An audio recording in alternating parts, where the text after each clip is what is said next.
Pursuant to Chapter 2 of the Acts of 2023, this meeting will be conducted via remote means in accordance with applicable law. This means that members of the public body, as well as members of the public, may access this meeting via virtual means. Participants may access this meeting through the remote meeting link as posted on the meeting agenda and through the town's online calendar. When requested by law or allowed by the chair, persons wishing to provide public comment or otherwise participate in the meeting may do so by raising their hand or otherwise signaling their intent to speak. This meeting will be recorded. Please take care to mute your microphone unless you have been recognized by the chair. We will now confirm attendance of members. Please respond with present if you're on the call. Matthew Ronka. Present. Elise Malowski. Present. Lucia Lopez. Present. Michael King. Present. Parker Happ. Present. Amna Dewan. Present. Vikasath Prati. Present. Rob Benson is here, and Peter Mimo said he wasn't going to be able to make tonight's call. And staff, John Gelsich. Present. Aniri Patel. Present. And Lori St. John. Present. All right, thanks everybody. All right, we're going to jump right into our script. Our agenda. Sorry about that. So before this meeting, Aniri sent out an overview via email of the plan for reviewing meeting minutes and approving meeting minutes. I don't know if anyone provided any feedback to Lori in advance, or if we're ready to go ahead and vote on them as is. So we can vote on September 8 and 22 as it is. For October 6, we received comments from Matthew, which we can take a look. And if everybody is okay, we can make a motion to that one too. All right. So I'd like to entertain a motion to approve the meet. I'll do one at a time. I'd like to entertain a motion to approve the meeting minutes for September 8th, 2025, as written in the administrative files folder. For the current meeting, so moved. Second. Yep. All right, roll call vote. Matthew Ronka, Yes. Elise Malowski, Yes. Lucia Lopez, Yes. Michael King, Yes. Parker Happ, Yes. Amna Dewan, Yes. Vikasath Prati, Yes. and Rob Benson is a yes. All right. I'd like to entertain a motion to approve the meeting minutes for September 22nd, 2025, as they currently appear in the administrative files folder. So moved. Second. Thanks, Matthew. Thanks, Michael. Roll call vote. Elise Malowski, Yes. Lucia Lopez, Yes. Matthew Ronka. Did I say that? Sorry. Michael King, Yes. Parker Happ, Yes. Amna Dewan, Yes. Vikasath Prati, Yes. and Rob Benson is a yes. All right. Do we want to review what the changes are for October 6th and see if we can get to a motion here? Yep. On Ari? Lori, What would you like to do? we can take a look into October 6 minutes, the suggestion sent by Matthew, and quickly go through that. Lori, do you mind sharing your screen? I can do. Share. Oh. I got a request. Okay.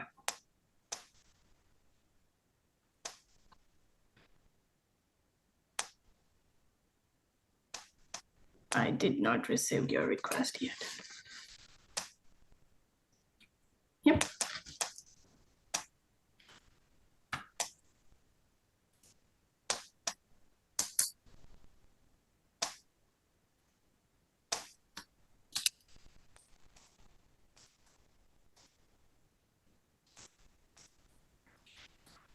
Sorry.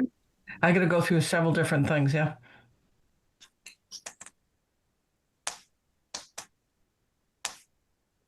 Does anybody see that?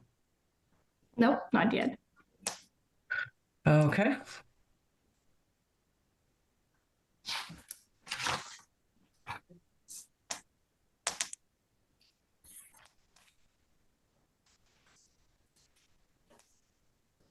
Hmm. Do we see that now? Yes. I just don't know how great it's going to be. Yeah. Yep. So the corrections that were made were in bold. They are And yeah, go ahead. so raise to raise in structures porch. So just changing the wording on that. And then where it says Mr. Gelsich responded in parentheses, this was the addition that Matthew put in.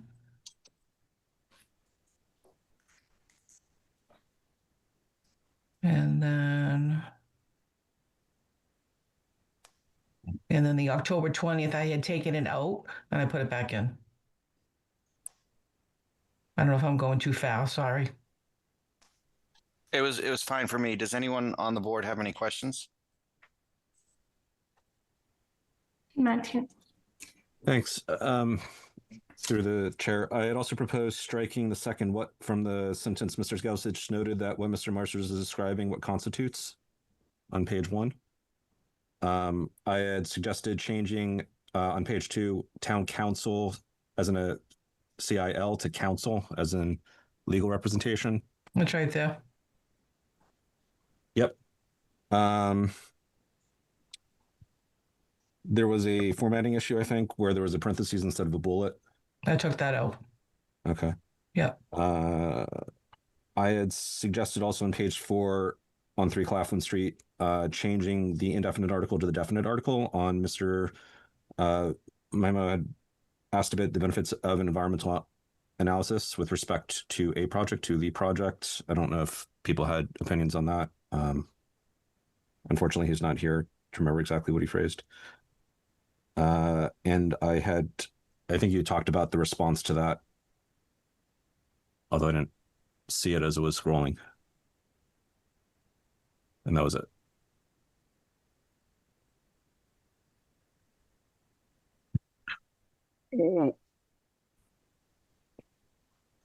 Where's the which one was the last part? I'm The not- one's on screen right now. Thank you.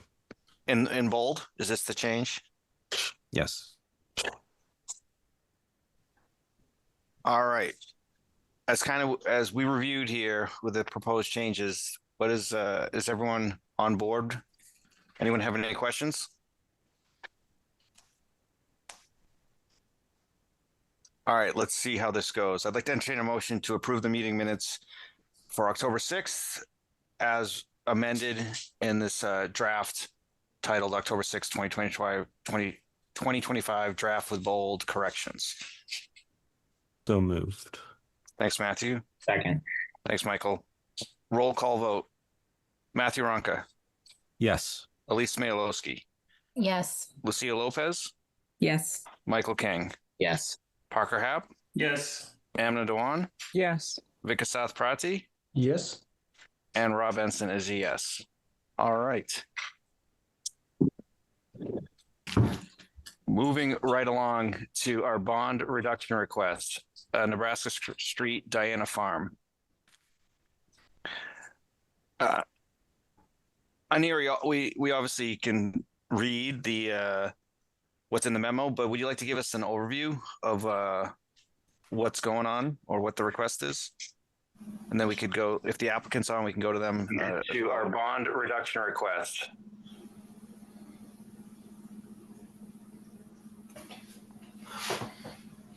Somebody said something. Yeah, sure. I can briefly tell board members that we received requests from Jeffrey regarding previously approved Form J regarding the guarantee form, and they are requesting to reflect on the revised bond and requesting to include only work done on the private property, which is not required for the performance guarantee form. And I sent out the email and response received from Ty and Bond on Friday, and they had 3 concerns. One of them was regarding labor and equipment cost, which Dinah replied back to that email saying that all the costs are included in the bond they submitted on the revised bond. And I think Dinah is here in the meeting if she wants to add on to something. Yes, I'm here. Can you hear me? Yeah, Jeff, go ahead. Yeah, so when I first did this bond, I was under the impression that it was for all the infrastructure. And then after doing a little homework, I realized it was just for the work being done in the town right away. So that's why it's so much cheaper. I had the whole project in it before, and it's just supposed to be the town right away.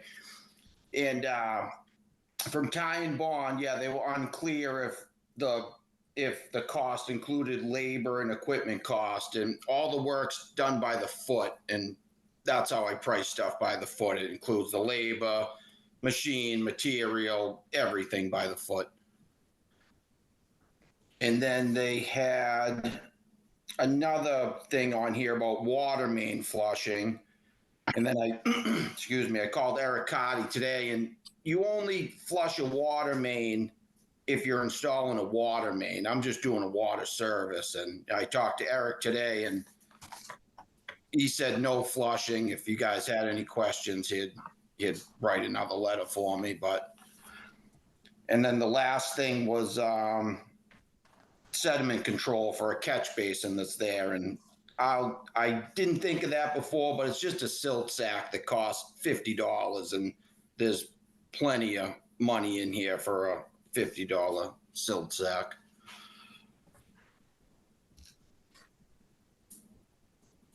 Aneri, do we have where is Ty and Bond? I know they responded. So on the Do they agree? I guess is my point. So on the letter, they mentioned the guarantee adjustment form the applicant submitted. They are correct based upon today's market value, and they just had 3 concerns. Let me make sure the performance guarantee.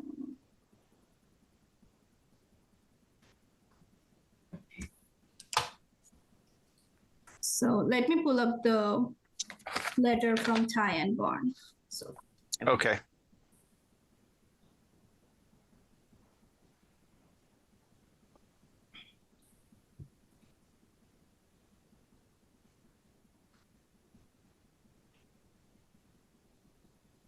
oops.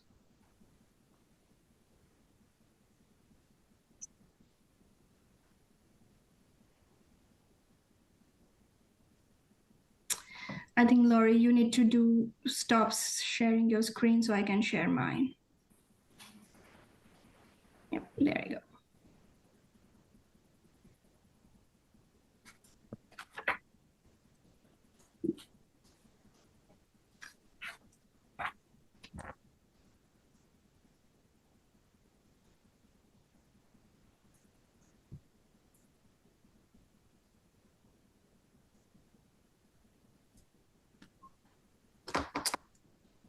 Can you see my screen?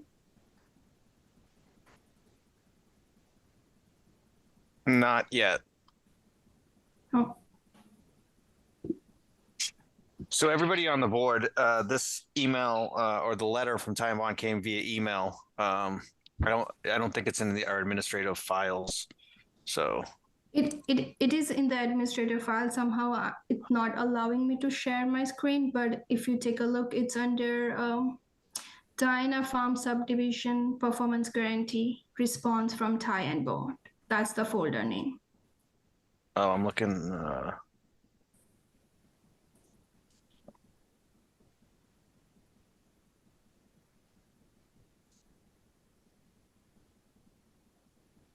the link in the memo is for 10-6.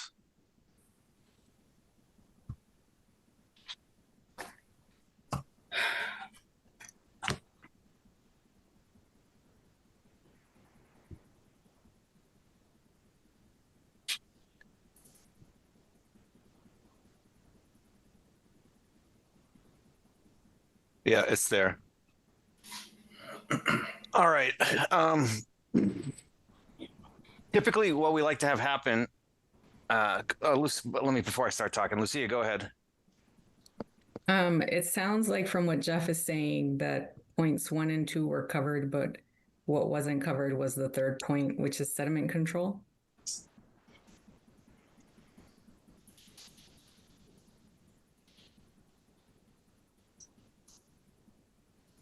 I believe that to be true. Jeff, is that Yeah. typically? Go ahead. Sediment control is just there's a right here. It says there's a catch basin at the end of the road, and they just want to make sure no debris gets in it when I'm doing the road digging. And usually you just put a silt sack in it, it's like a silt fence, a sack that sits in it. You know, when you're doing the work, so no dirt gets down in it. Parker, go ahead. Yeah, I was just going to ask, if we don't approve this today and we delay this, that's going to delay, Jeff, your ability to get started on this project, correct? Yes, correct. This is my last step to get my building permit. I mean, my feeling is we can always go back and raise the bond if necessary, but like Jeff does more work for this town and knows best practices, and I don't see why we should administratively delay him being able to get started on this. Ty and Bond does say in the letter the quantities appear to be correct based on the site plans. Yeah, thanks, Jeff. Matthew, go ahead. Rob, but what would our basis be for raising the bond later?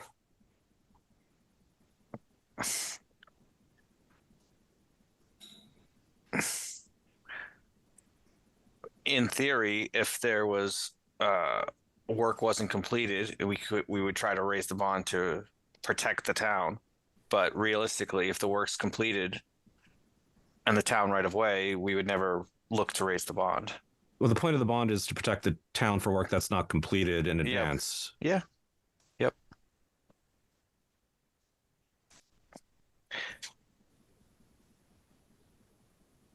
So typically, what we would, if Ty and Bond was on, we could. I don't think there's any representative from Ty and Bond on this call. We could have a discussion and come to alignment.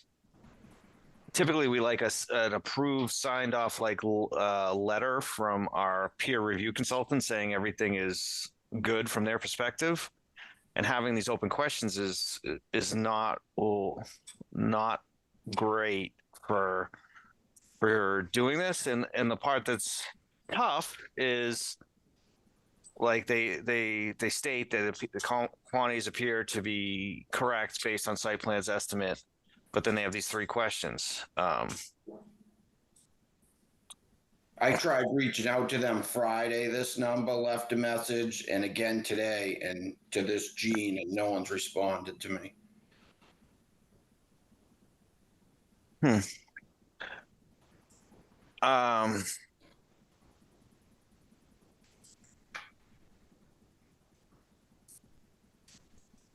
I heard Parker's kind of thoughts and or sentiment. What are the general thoughts?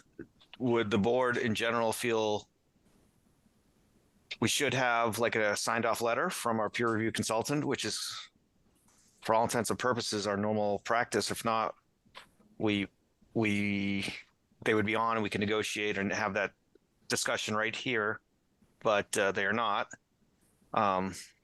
So it's a little uncomfortable. What does anyone else think?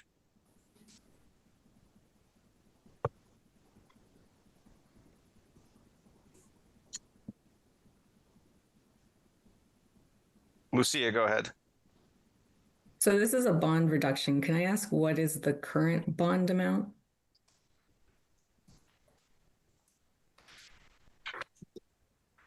Jeff, do you know off the top of your head? It was for $124,000, but that, I thought it was for the whole property, like putting in the sewer pumps, the water sewer all the way to my new house, the infiltrators out. It was a lot of work. And I just thought it was supposed to be all the infrastructure. And then I found out it's just for the, the town right away they want the bond for.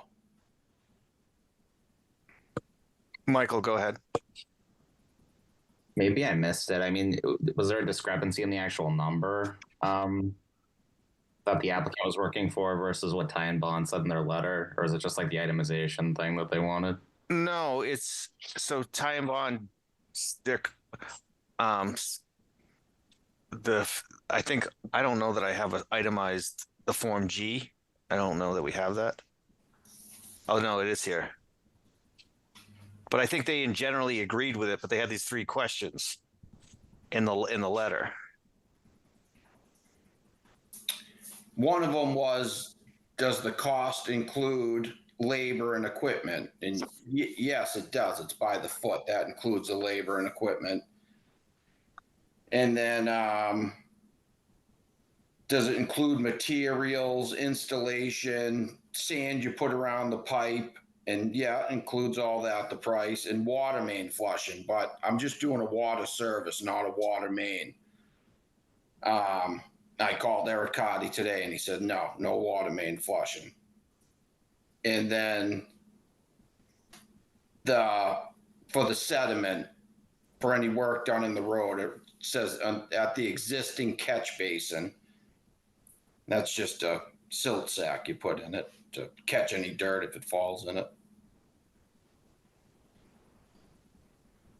Yeah, I mean, if they agree with the 12,000, I'd be comfortable doing it tonight too, even without the itemization.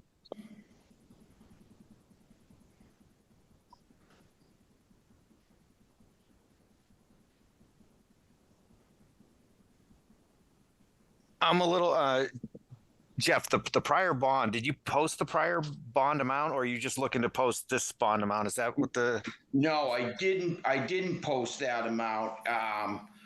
Because when I went to the bond company, that's what got me going. He's like, man, that seems like a lot for that. And then it got my wheels turning in my head. And I went and talked to John Gellich and he told me, oh, it's just, so no, I did not. So that's why it's kind of holding up potential work because you want to get it posted and then you can start work. As soon as I get it posted, I can get my permit. Yeah. All right. This is a little unusual.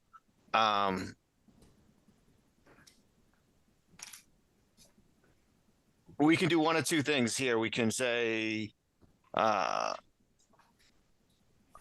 unfortunately, we can say we need to get a green alignment with our peer review consultant. We can we obviously heard the conversation here. We can say in general they agree with the numbers, and in good faith we were satisfied with the answers and move forward. It's really up to the collective board. To the chair. I'm gonna go ahead. Is there a reason that the peer review consultants aren't here? I mean, is it difficult to get them, or is it just they couldn't make it, or did they not know? I don't know. Typically they'd be on if there's something on the agenda that they would be relevant. There could be a discussion about.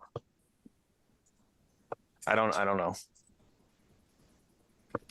I can reach out to Jane tomorrow if board wants, but after the comment letter, and I sent a response to her after. Sorry, I forgot the name. Jeffrey sent me, but yes, nobody's here from the Ty and Bond tonight. And they didn't give a reason why, or they're just not here. No, they didn't respond. They were aware of that tonight we are discussing this, but I don't think so. They were able to make it tonight. Is it Is there any way we can condition our approval that Ty and Bond is in alignment post this meeting? I don't know, Aneri or John Gelsich, if you have an opinion on that.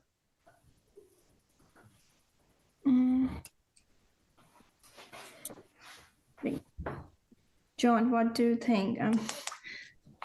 I'm not sure in this case, I would say. So yeah, the peer review the consultant doesn't usually attend these types of meetings. This is usually a formality. They'll attend if they review the project like they did earlier in the process for the Diana Farm project, and then give comments on the engineering aspects.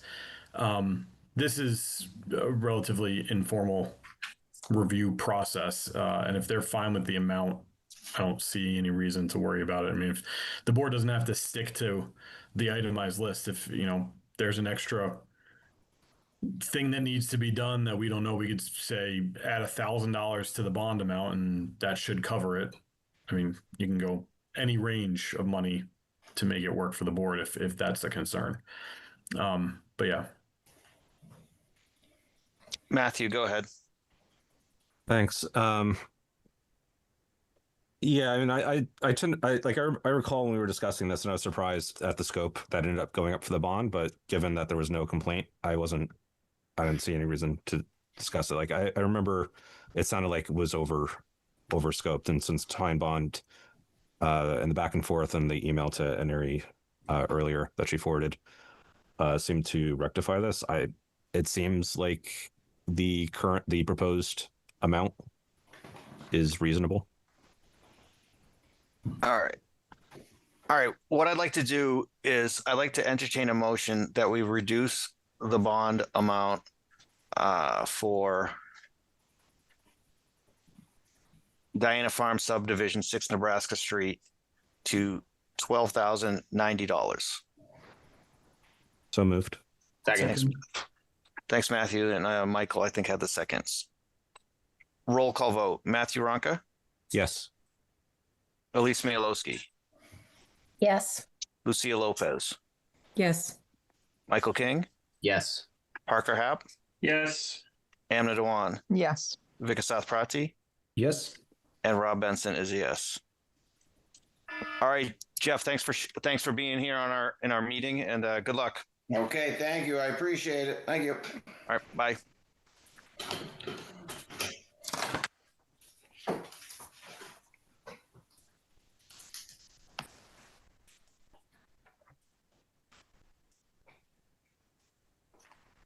All right.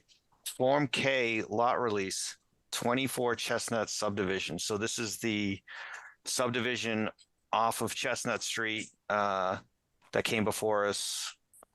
I don't remember the exact time frame, but it was to basically build 4 new homes and I think redevelop one existing home. Does anyone have any questions? Or Aneri, do you have any background information you'd like to share? Not really, just the brief I mentioned that board released lot 2, 3, and 5 back in June, and now the developer is here for lot 1 and 4. Is everything seem in order for us to move forward?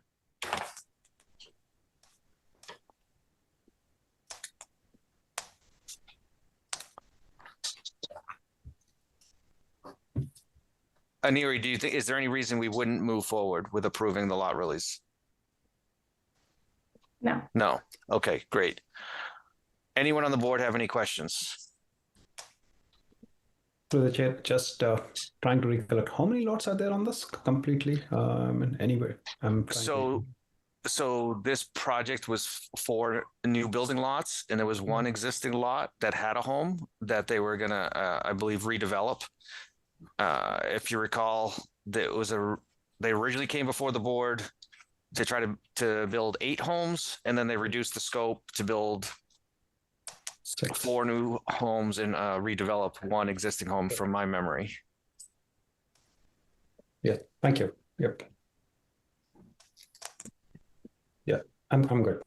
All right, I'd like to entertain a motion that the planning board endorse Form K for the release of lots 1 and 4 at the Red Tail Circle subdivision, 24 Chestnut Street. So moved. Second. All right, roll call vote. Matthew Ronka, Yes. Elise Mayalowski, Yes. Lucia Lopez, Yes. Michael King, Yes. Parker Hap, Yes. Amna Dewan, Yes. Vikas Sathprati, Yes. and Rob Benson is a yes. All right. We're moving on to item number 2. Continued public hearing for 85 through 89 West Main Street. Minor project site plan. This, just to remind people, this is the where Starbucks is, the Verizon store, and the nail beauty / nail salon. I don't remember the name, but that's the parking lot we're talking about. All right. Andrew, are you gonna do you want to kick us off on behalf of the developer, or who's gonna talk? That's fine. I'm happy to talk, just to know if there was any other discussion that was needed prior, but I'll get started. Sure. Just for the record, my name is Andrew Steiner. I'm with Bowler. I'm here this evening representing the applicant and their minor site plan review application, again at 8589 West Main. I'm joined this evening by one of the property owners, Samara Salin, as well as Victor DeGlassi, who's an additional representative for the owner. I'm going to keep the presentation relatively brief, but we'll be happy to answer any questions at the end of the presentation. I do want to spend a few minutes to kind of run through what we've previously submitted, because it's been some time since I believe we originally submitted back in June, as well as kind of outline some of the previous permitting on the site, as that came up as a question at the last meeting. So again, when we originally submitted the project back in June, the submission sought to create 4 parking stalls. This was done by expanding the parking areas into some of the oversized landscape islands on site. This improvement generally resulted in an increase of impervious area by roughly 500 square feet. In terms of the previous permitting, this was again a redevelopment from when the site was the Spoon. That was submitted back in 2014.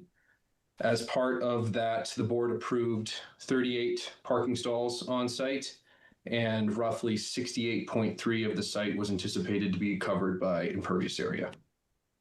An amendment was filed in the 2017 timeframe. And at that time, the board approved 2 additional parking stalls, which increases the total number of parking stalls on site to 40. And roughly 69% of the site was anticipated to be rendered impervious. Since that approval in 2017, 2 parking spaces were created through restriping, bringing the total amount of parking stalls to 42, which is what is on site today.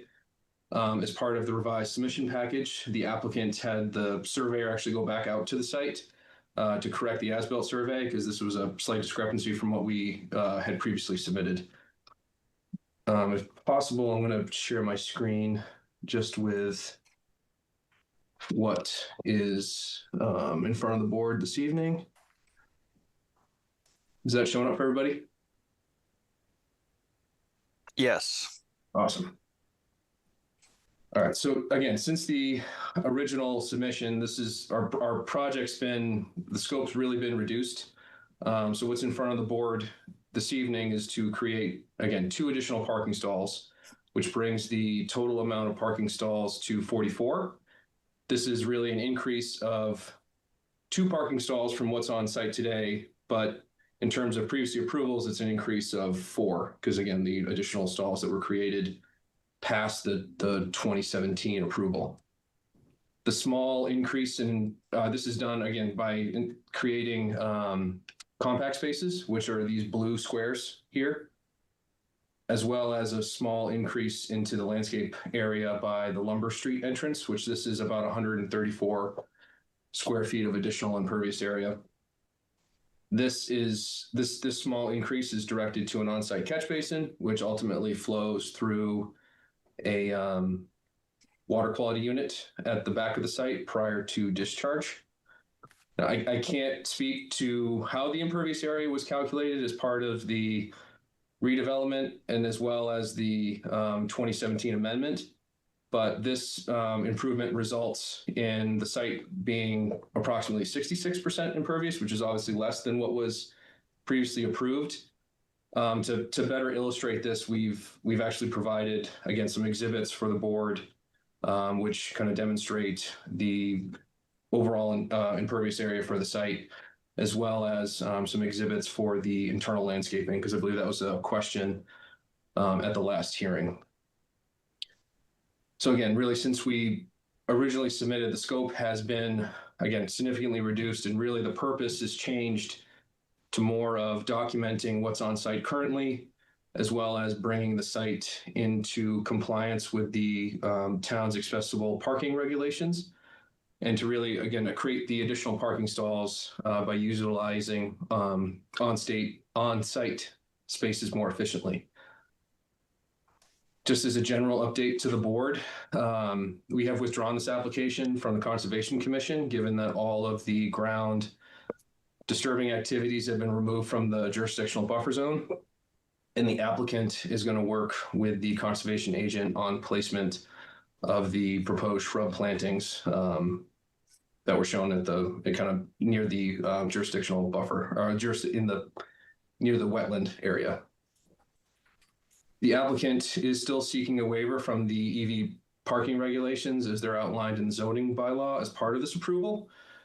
Again, as we previously discussed, again, based on the timeline of the previous approvals, this site wasn't really designed with EV infrastructure in mind. So making the stalls either EV ready or providing chargers would come at a substantial electrical upgrade to the site.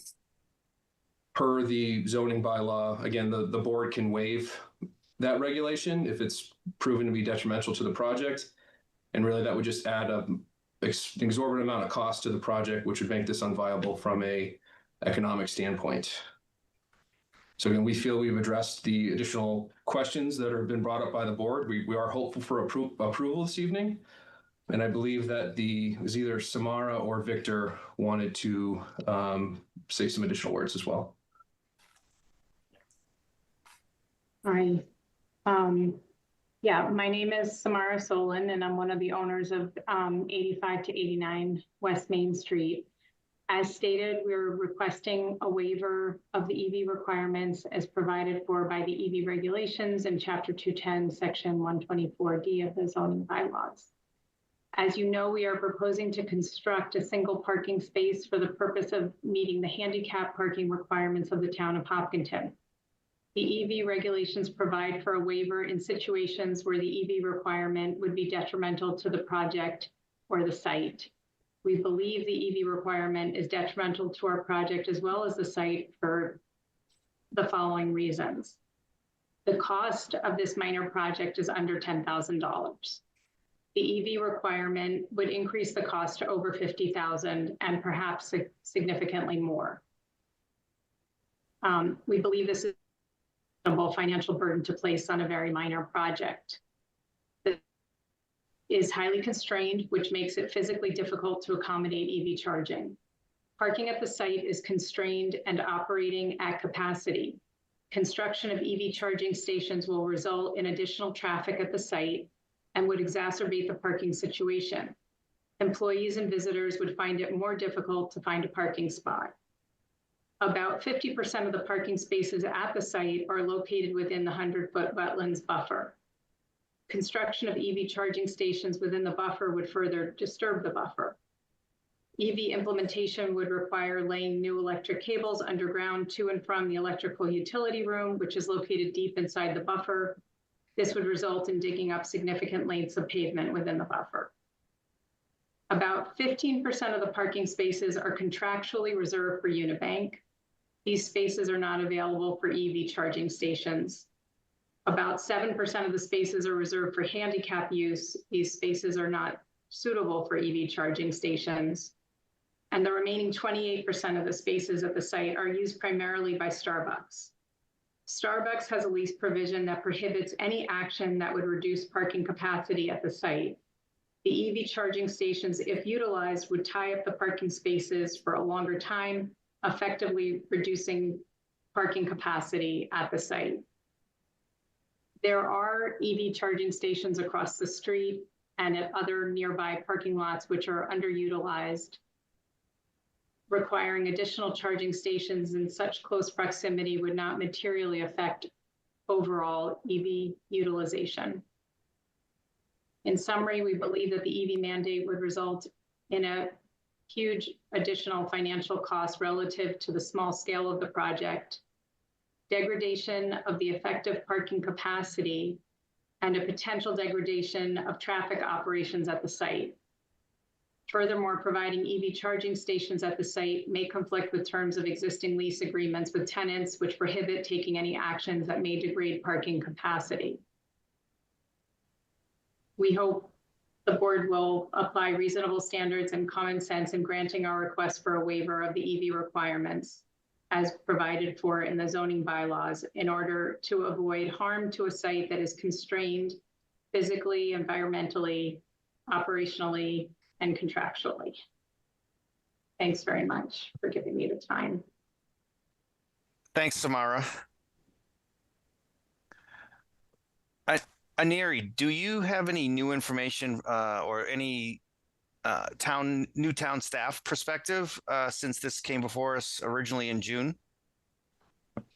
I reviewed the documents applicant submitted recently requesting 2 more spaces. And just as a thought, looks like it will increase more impervious surfaces than what board issued back in 2017. So I can suggest that board can decide based upon that site plan amendment happened back in 2017 before making the decision. Yep. One of the big concerns, or one of the, a concern previously when we discussed this when it was a different project, was the DPW director was concerned about adding more impervious surface and considering stormwater runoff and potential traffic congestion. Now that none of this is in the wetlands buffer, I don't know if our DPW director has the same concerns. I don't know. So I sent an email to her, but I am aware that she knows that applicant reduced the parking amount from like 4 to 2. And after that, we did not receive any new update. So I'm guessing her concerns are still same. But yeah. Hi, this is Victor Teglasi. I'd like to add that as Andrew pointed out, the additional, there's no change in the 25 or 50, 100-year amounts of runoff, number one. Number two, the very tiny bit of additional runoff is not directed to the public stormwater system. It's all directed to the wetlands area. So I don't know if that makes any difference, but we're really not adding to any runoff for the DPW facilities. Andrew, I'll go to you in 1 second. Parker, go ahead. Yeah, I talked to a few folks in the community on this, and some were on the Sustainable Green Committee, and some of them brought up a really good point that if you're coming off of 495 and are going to stop into Hopkinton, one of like the logical places that you first stop is, getting a coffee at Bucks. And, we're moving towards a New Energy Future. I think one thing that changed for me since then, Matt's heart will flutter a bit. I now have a hybrid vehicle, so it's one step closer to EV.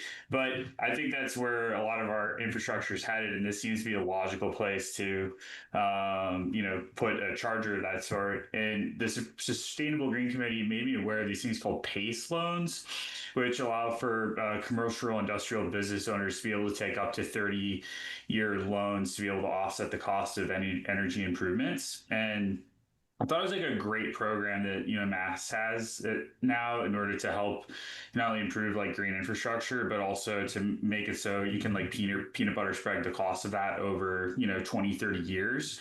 I think it's wise that given the future we're headed, that it's something we consider. And if the applicant would be interested in more information, they could check out PACE loans.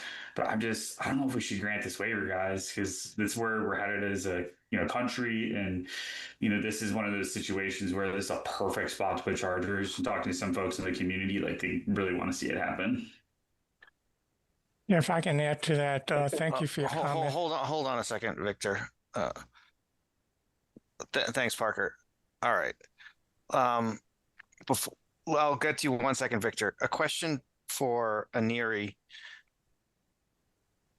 And I this has never come up since I've been on the board, but if the landowner or owner of this property wanted to add just another space by restriping, and there was no removal of like green of like grass, landscape buffer, would this be before the planning board just to resize parking spaces? I need to take a look into the site plan rules reg and parking space for that. I don't know top of my head, but usually never. All right, that's in that case. Let me see. And actually, Victor, sorry for interrupting. Go ahead. No, thank you very much. EV, we're very supportive of EV parking spaces. We just, for this particular site that's operating at capacity, we're really constrained. So we would end up with less effective parking with the EV spots. Maybe 1 or 2 spots we might be able to accommodate if we can get financial assistance for it. But it's really a hardship for this spot. And, if there's reserve parking capacity, by all means, it makes a lot of sense to add EV, and it's a wave of the future. But for this site, it would introduce operational problems. It would introduce a conflict with the agreements and contracts we have with our tenants. And in the short run, it would degrade the parking capacity at the site. And maybe 10 years from now, 15 years from now, where the utilization might be higher, it might have a less effect. But what I want to point out is that most of the available spaces for EV are used by Starbucks. If I can share an exhibit with you, I can just illustrate that point if it's okay with you. Yeah, Anir, if you could grant ability to share.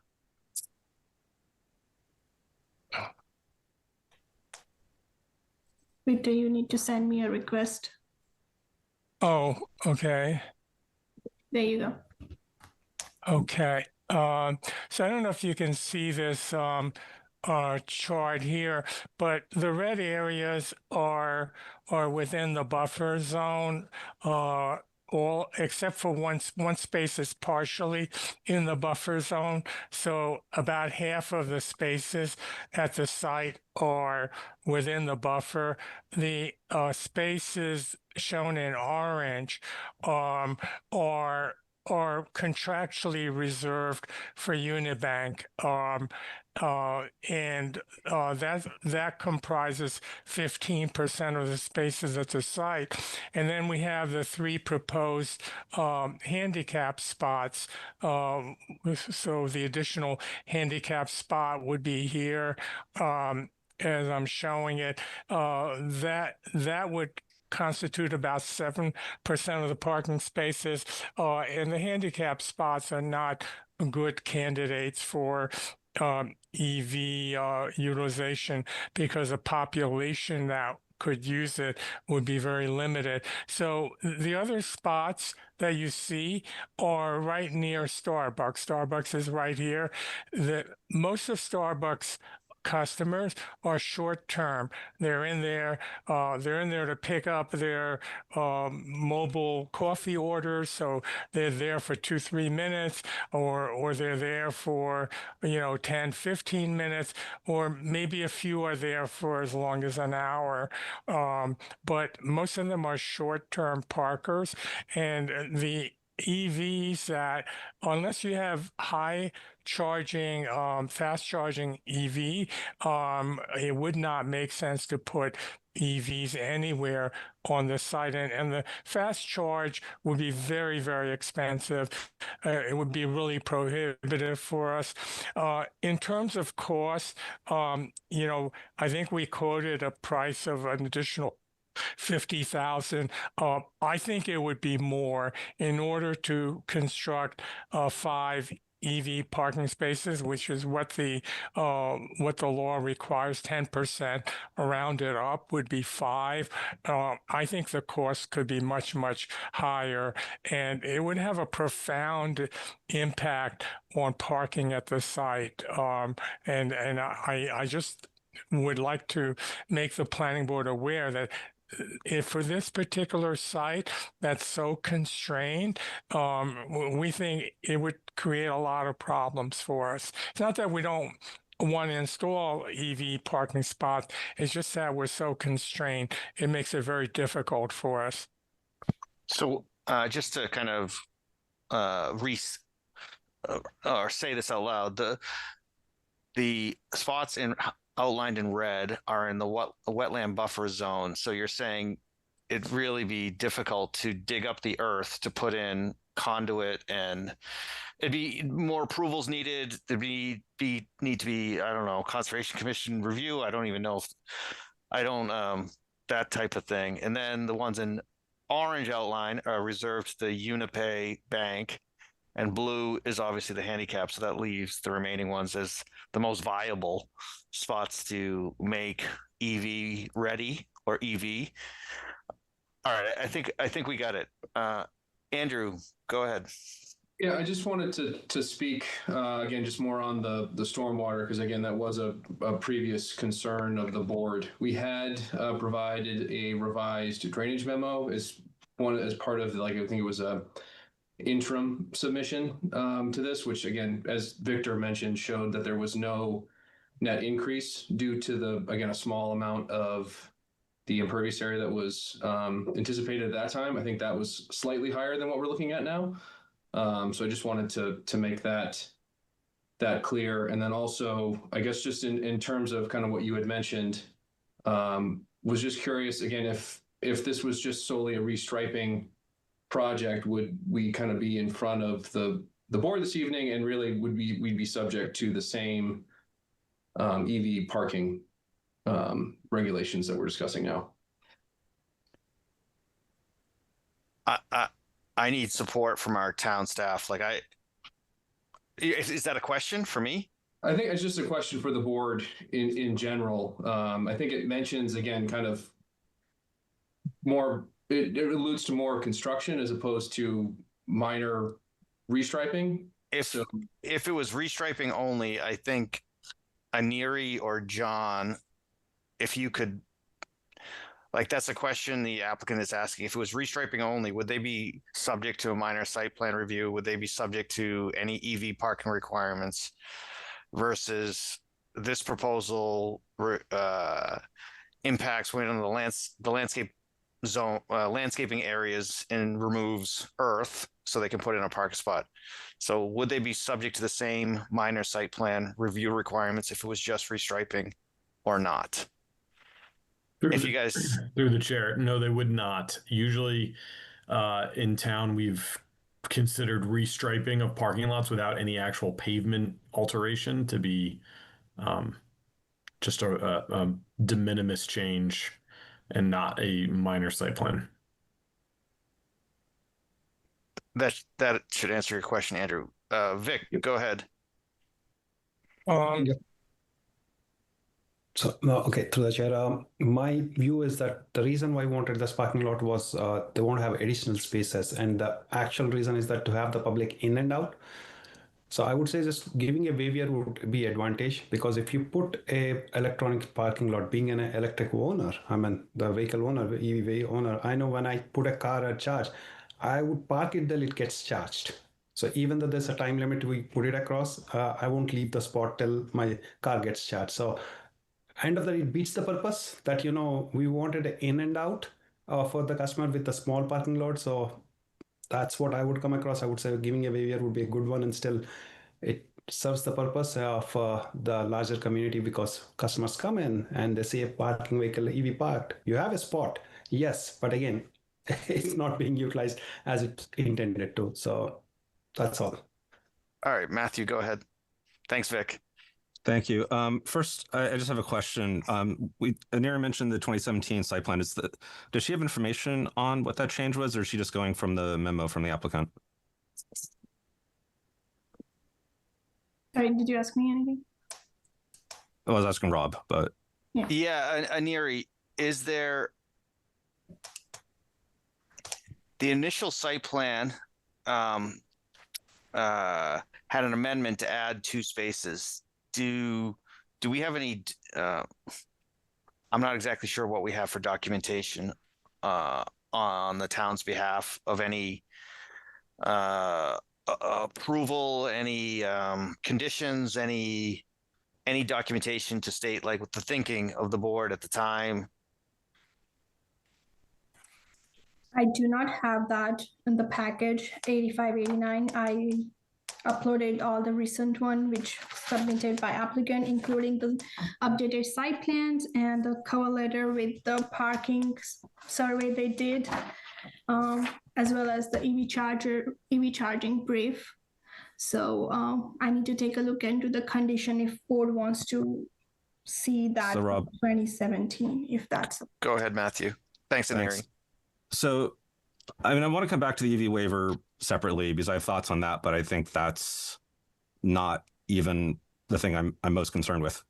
But first of all, I do want to highlight some of the benefits, I think, of this plan to some of the earlier ones. I appreciate that they've provided some background to how things have changed since 2014, and that the proposed compact spots aren't tucked in to that Starbucks corner that's outside the buffer zone, for instance. Because just watching traffic there, it seems like everybody wants those spots, even if there's other empty spots, and adding more densification there seems like it's just a recipe for disaster. I drove through there one time and people just start backing up even when it's completely crowded. So like adding more chaos there, I think is a concern. I'm generally in the position of letting property owners figure out what's best that's compliant structure of painting the lines on their property. However, we've not had a great history with the specific projects, and just looking at the site plan concerns here at section I, like the maximizing the convenience of vehicular movement within the site seems like something to focus on. And we've often given weight to the past effort and rationale of not just our board, but other boards in town when making decisions. And there's a lot of things that concern me about the viability of this project. First part of which is that we've had 3 meetings on this, and this is the 4th site plan that we've had that's had some drastic changes in it. We've gone from 45 spaces to 44 to 43 and back to 44 spaces with different proposals of how things are structured.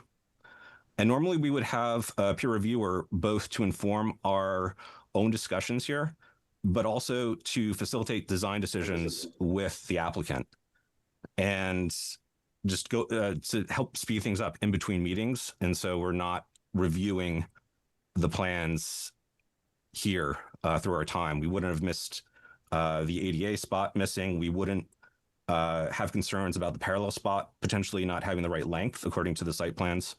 We wouldn't miss not mentioning the requirements for compact car signage, for instance. I'm still confused how from the 2014 plan, when they've added 2 spots along each street, if you look at the site plans, they're still at the same number, the same impervious area and the same internal landscaping. I know Andrew mentioned he doesn't know how they calculate that before, but they're still at the same value, which is confusing to me. And I'd still like to kind of understand why that number is exactly the same as it was when they finished the proposal in 2014. And also just how did we go from 41 to 42 spots since this hearing opened in June is just a confusing thing. The original plan in 2014 had actually proposed 39 spots and they just couldn't make that work. And so they brought it down to 38. There was a lot of discussion. If you look back at the 2016 meetings where the current owners first bought the land and Mr. DeGlossi first came before the board, he asked for 3 more spaces. And there was a lot of discussion about what happened to get to that settlement, that agreement for the original spots. And as we've heard, there's a lot of tight space here. As the DPW director has mentioned, the Conservation Committee has mentioned, there's a lot of concern overall and a lot of management and a lot of thought and a lot of discussion went into what could fit in this piece of land, what was described in 2014 discussions as 10 pounds in a 5-pound bag. The Dunkin' Donuts came in around the same time. They significantly simplified what was going on that property to make the parking work. This property expanded what they're putting on. They added the Starbucks on, and they didn't have any extra space to do it. And that's kind of where we're trying to work with this. So the first 2017 is a weird number to come here because they were actually approved by the planning board in 2016 in June. And so I'm assume that's what we're talking about here because there was a 5-vote majority to actually allow an additional spot that was already being used, even though it wasn't striped, the so-called parallel parking spot. And there was discussion about changing the lines in the back to compact spaces. And that never had a vote. But the discussion before it was withdrawn was that the planning board was strongly against adding compact spaces there because it didn't fit within the movement patterns of the property. And so it's a little disheartening to see that somewhere between 2017 and now, the applicant has gone and actually added an extra spot where the board was saying they had concerns about it and it never went to vote. So I'm not sure how that happened or why that happened, but that seems to have been happening. They're asking for approval there now, just like they came in 2016 and asked for that parallel spot to be approved. In June, they approved that parallel spot. And then in September, the applicant came back and again asked for 2 more additional spots. And so this would bring us up to 41 total spots. And there was a lot of discussion, a lot of concerns for exactly the same reasons. And what happened here is they chopped out some of that internal landscaping along both sides of the street. And I'm not quite sure, and you can see them on the plans. If you compare the 2014 plan to the one that's proposed before us, there are extra spots that weren't in the 2014 plan, actually the one that Mr. Glossy presented in 2016. And so I'm very confused about the numbers still. And I don't, what's provided doesn't really instill confidence in me that the numbers are still good numbers. Thank you. Thanks, Matthew. Rob, this is Sanath. I'm the owner of the Verizon store, and I've been listening to the meeting as well. I was invited by the owners. I couldn't raise my hand to ask a question, but if you could allow me 2 minutes, I would like to say what my concerns are as well as a owner of that building, as the owner of the Verizon store. Yeah. Sanath, go ahead. Okay, so I owned the Verizon store since 2016, like since the inception of this building was there, right? Since day one, we've been struggling with the parking. And I know that, of course, we want to do it by rules. Everything has to be, what makes sense. But my concerns are my customers, I've been losing my customers because they come, they see the parking lot being filled up all the time, and they are going to other stores. And they have told my employees as well, my manager who's been there for quite some time now, there was no parking, so we just went to another store. Last time I came there was no parking, so I left. So this is the concern. I've been since then I've been talking to Victor and Samara and asking them, hey, can I get one more reserved spot for me? because I really need to kind of serve my customers. And there's no spot available, especially in the mornings when people are getting coffees. At that time, evenings, same thing happens. And I've seen myself that a lot of people will come carpool. They'll come in 2 cars, leave 1 car, and they will leave with 1 car to someplace. It's very hard for us to manage as well. Sometimes it happens with EV. I think it will add on to that problem. And I've seen people coming parking there, they walk to Cumberland Farms as well, right? Sometimes they can't find parking there. They miss that exit, right, to the Cumberland Farm, and they will come and park. And I saw somebody today there, they did that. So I just want to share my feelings that having extra spots will help my business as well.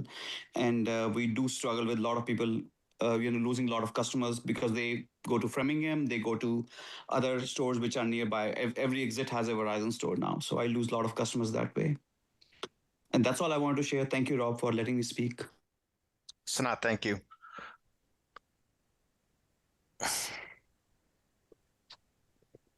To the chair. Amna, go ahead.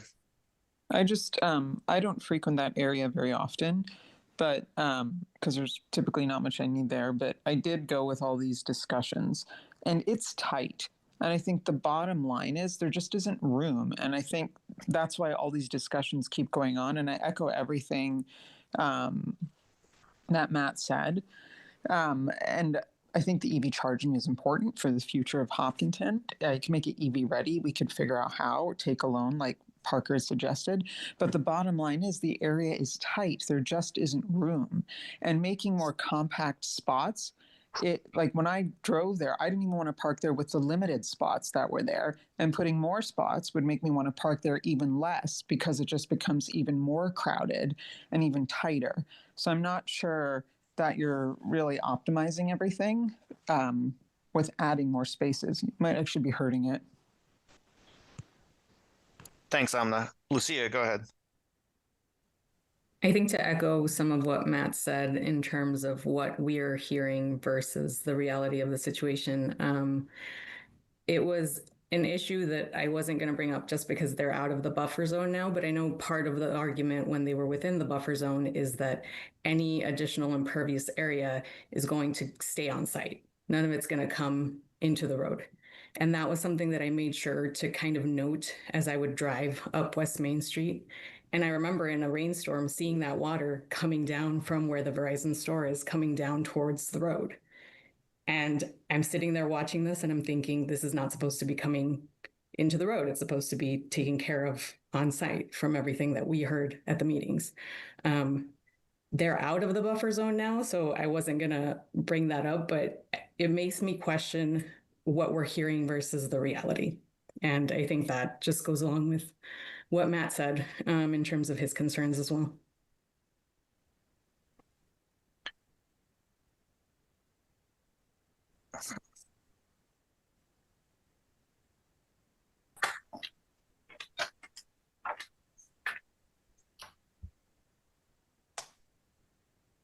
So here's my thoughts.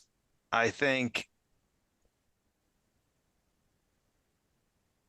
the parking lot is not a pleasant experience for people that go visit on a regular basis.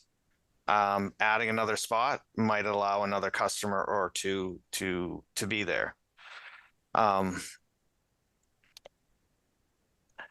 do think EV parking and EV technology in cars is important. I plan on my next car to be an EV car, but and I don't want drive-through fast food service places in Hopkinton, so I'm not in favor of that. But other towns would have drive-through where a lot of the service could be done and people would drive through, get their coffee and go on their way. Here, they park, they walk in, they get back in their car and leave.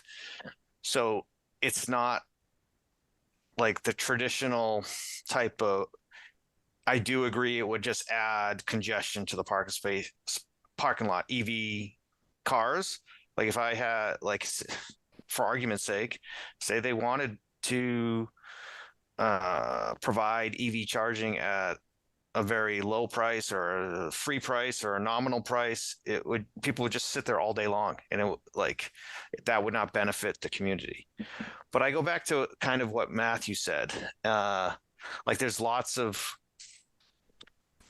history that may have made this a challenging, just the amount of acreage and the amount of physical buildings and being on a corner and where entrances and exits can go make it a challenge. But if you go to item I in our packet of this, it says the site plan shall maximize the convenience and safety of vehicular and pedestrian movement within the site and to and from adjacent public ways.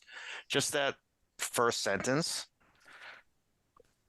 I don't know that we've done that up till now, but I don't know that adding more parking will make it better. So that's the first thing I had to say. The second thing, and this is for the applicant, we are missing one of our members tonight. And I know when we did a straw poll previously, it was very tight on people that would be willing to even consider a waiver for EV versus not. And so we have 8 members here. So it would take 5 out of the 8 for it to move forward.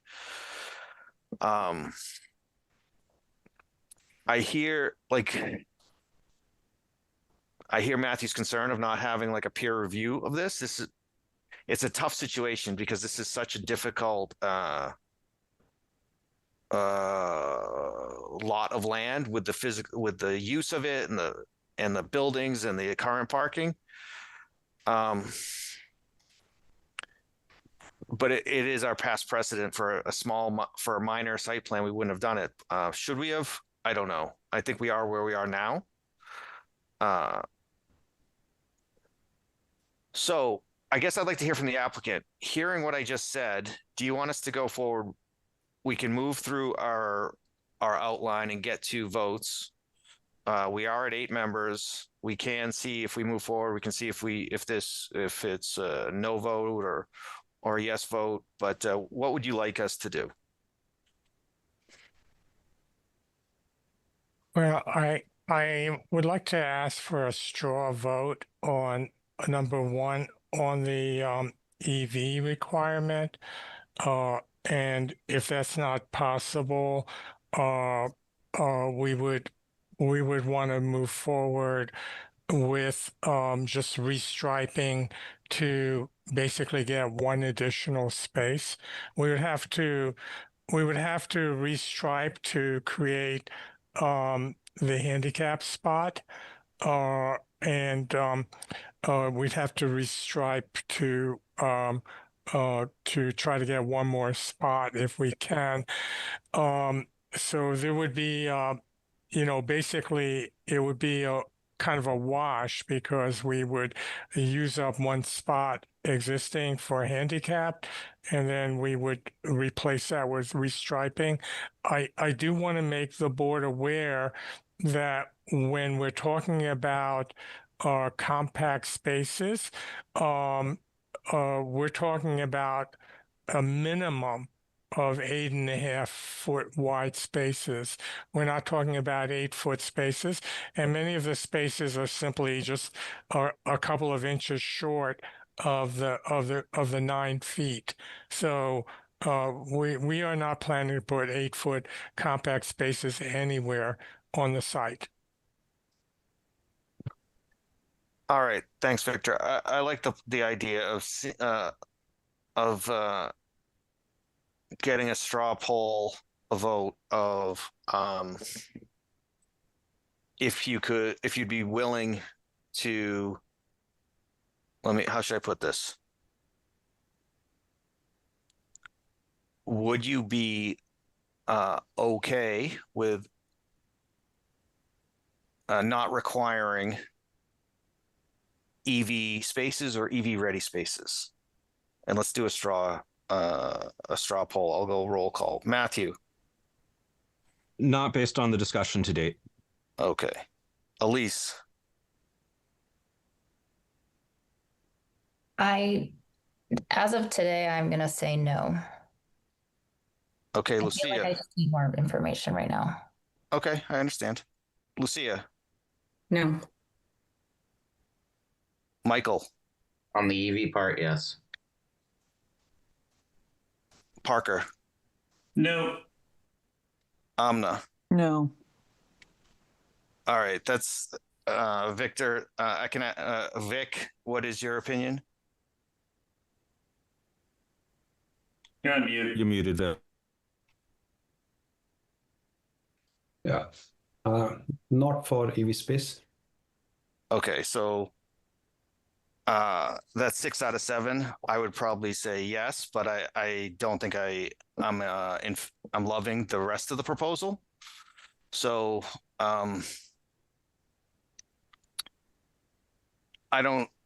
we can make an official vote. You can ask for continuance, whatever you'd like to do. So You can just so withdraw just so- without prejudice, I guess. I don't know how that really works, but just so I understand where the board is. So I guess the board is not in favor of the EV of an EV waiver. Is that what I'm hearing? yes, that's the straw vote we just took. There's a straw vote, and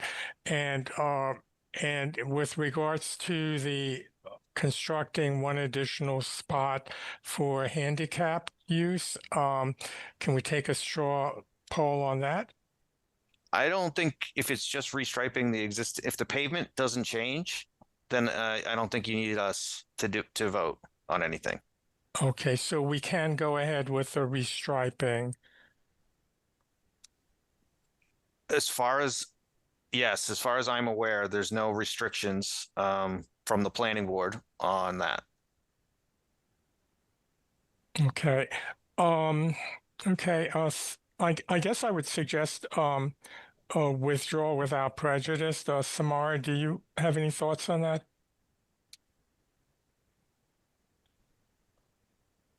Oh, you're muted. Sorry. Yeah, I agree. Matthew, I see your hands raised. Go ahead. Yeah, I just have a clerical question, I guess, based on what John said earlier. I mean, I'm reading the site plan review in Article 20, 210-134.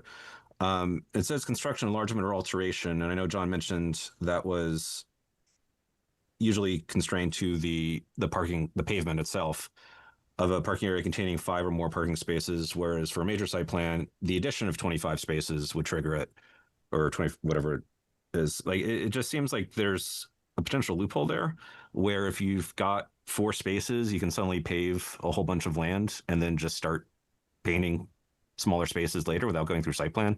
Is that an interpretation is that accurate? I'll I guess answer this question. I'm assuming you're asking me directly. Yeah, John, it'd be great if you could help. I mean, no.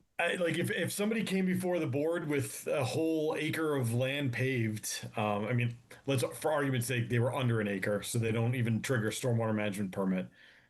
I think the board would say, why is the rest of this paved?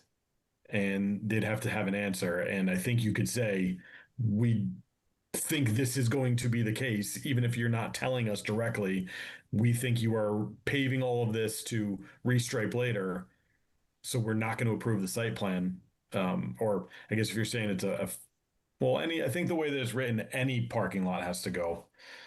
It's 5 and under, and then over 5, if I remember correctly. Containing 5 or more spaces is a minor. I'd have to look at the language. I think there's a way to cover all of it. Or maybe 4 spaces is not considered a parking lot.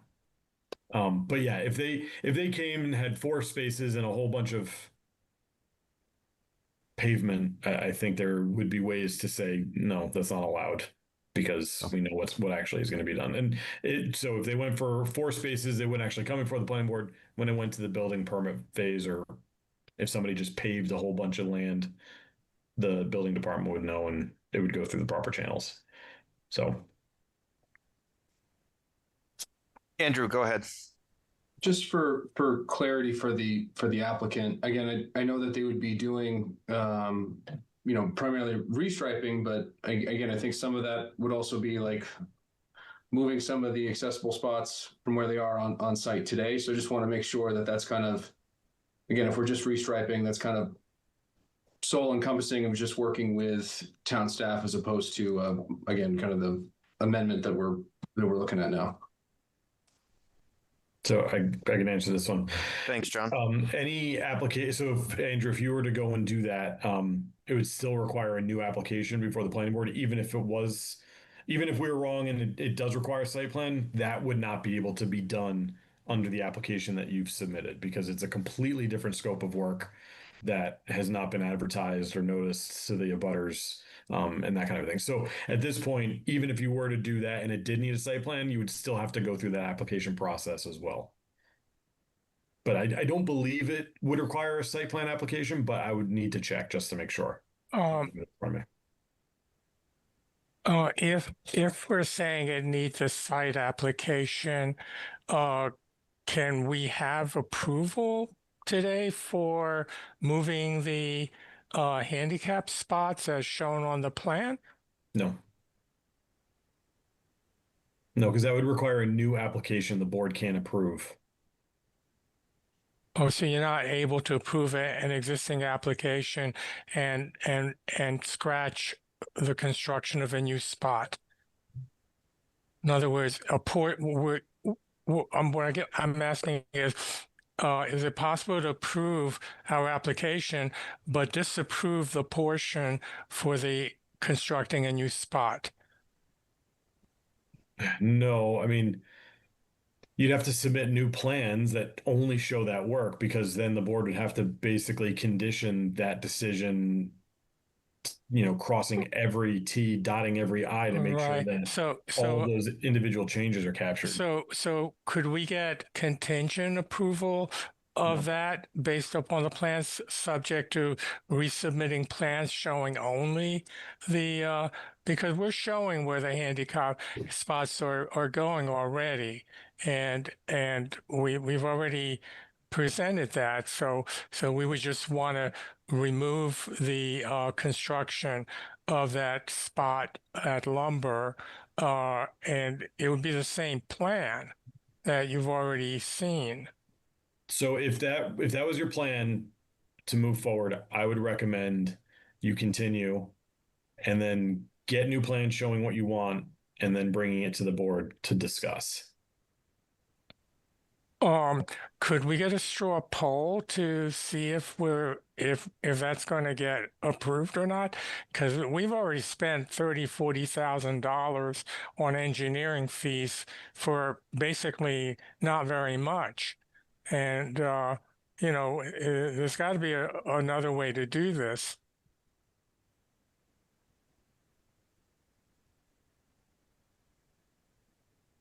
I don't know what at this point, I'm under the impression that if it was just line restriping, it wouldn't come before us. Like, say there was a new application and it was just restriping parking lines. I'm under the impression it wouldn't come before the planning board. As soon as it comes before the planning board, even though it is, if it does, like, I would think all the same parking lot requirements of EV ready spaces or EV spaces are there. So I don't know. I don't know that I'm wrong, but John or Neri, can you help me? Is that's my understanding that as soon as it comes to us, we would have to consider those aspects. I mean, it's getting very confusing, honestly, trying to decipher all the hypotheticals, which is why I was saying it's going to be the best to just if you want to move forward with this hearing process, to continue, submit a plan for what you actually want to do that the board can review and approve, rather than try and condition a decision tonight on. I mean, if I'm not understanding, I'm not trying to be, demeaning or anything. I'm sure there's probably plenty of other people out there that don't really know what is being proposed right now, and therefore wouldn't know what's being voted on. So it's tough to weigh in on this without really understanding what the scope of the request really is without something in front of us.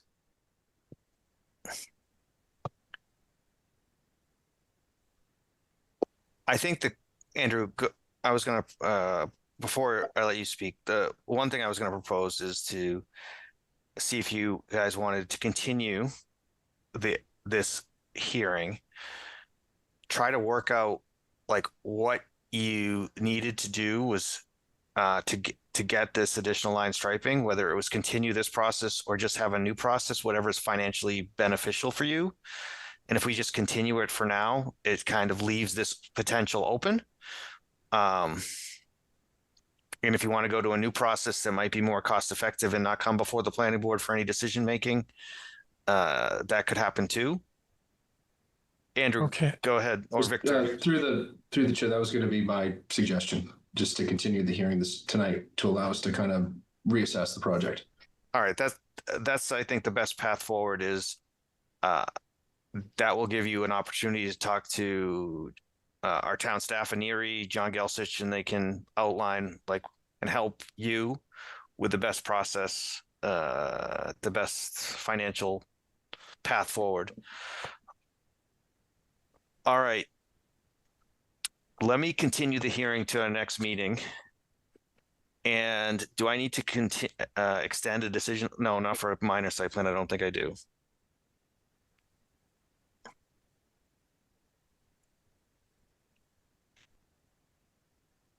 Our next meeting is October 3rd in Erie? November 3rd. November 3rd, sorry, my mistake. So I'd like to entertain a motion to continue the public hearing for 8589 West Main Street to November 3rd. So moved. Thanks, Michael. Second. Thanks, Amna. Roll call vote. Matthew Ronka.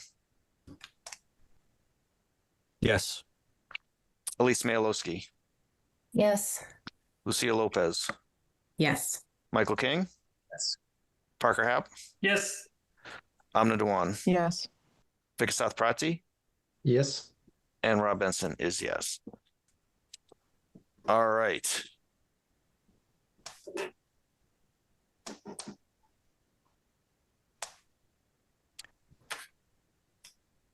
Going on to thanks, Andrew, Victor, and Yeah, thank you for the time. Samara. Thank you very much. To move on, where we're at the end of our agenda, I'd like to entertain a motion to adjourn for this evening. So moved. So moved. Second. All right, roll call vote. Matthew Ronka, Yes. Elise Mayalowski, Yes. Lucia Lopez, Yes. Michael King, Yes. Parker Happ, Yes. Amna Dewan, Yes. Vikasath Prati, Yes. and Rob Benson is yes. All right, thanks everybody. Have a good evening. Thank you.